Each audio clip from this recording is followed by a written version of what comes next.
Hello guys, welcome back to this channel. In today's video, I'm going to show you how you can write vertical text in Google Sheets. Okay, let's get into it guys. Here I have prepared my Google Sheets, and first of all, I'm going to add the text to this column. For example, I'm going to type in vertical text like this, and if you want to make it vertical, you can go to this menu.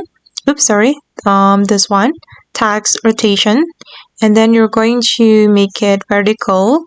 I'm going to choose this one. Let's try this one. Okay, like this, or you can choose this one, stack vertically. Okay, it depends on the type of the text you want to add to your Google Sheets. And for me, I'm just going to choose this one, the stack vertically.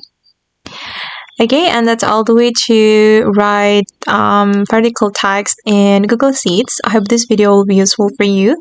Thank you so much for watching, and if you found this tutorial useful, don't forget to like, comment, share, and also subscribe to this channel. Bye!